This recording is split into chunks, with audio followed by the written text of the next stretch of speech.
I'm back, and this is the second part about Song of Solomon. And he had 700 wives and 300 concubines. So it was bad. It's bad. No wonder what this is about. That's why it's about. It kind of seems about sex. I hate to say that word, but that's what it looks like it's about. Because it's talking about that, But I think Solomon was he was. I don't know what to say. It's hard to say. 700 wives and 300 concubines. This is bad. That's bad. I shouldn't even be laughing about this, to be honest with y'all. Well, that's just what I wanted to say to y'all today about that one, but I feel like we should go to Ecclesiastes now. Okay.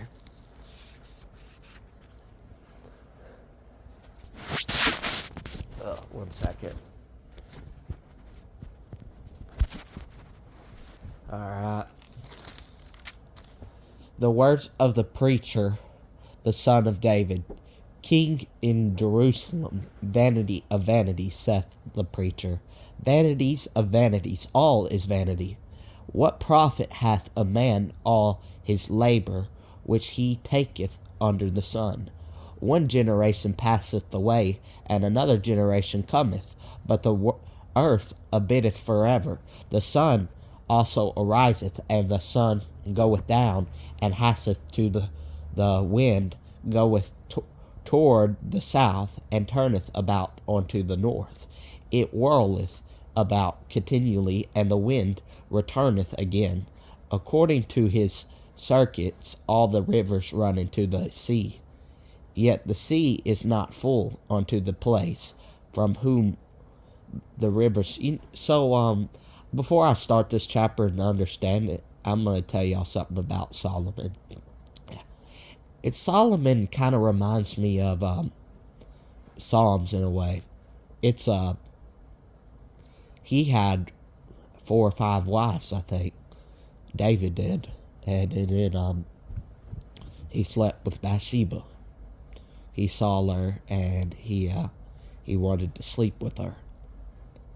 And that's the truth. Y'all go read it for yourself, what the book of Psalms is about. But, it's kind of weird. Those books are very similar to them. And these are kind of similar to what we're reading now about David, king in Jerusalem. But it's crazy how they're so similar to each other. It's about lust and about sleeping with other women, and that's the honest truth. David fell into that part, and a lot of men fall into that. So what we have to do is we have to rely on God.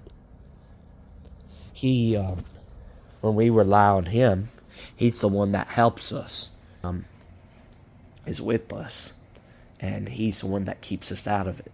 So what we got to do is we have to set our life straight and become mans of God, and then maybe we will find a woman. But that is God's choice, not my choice.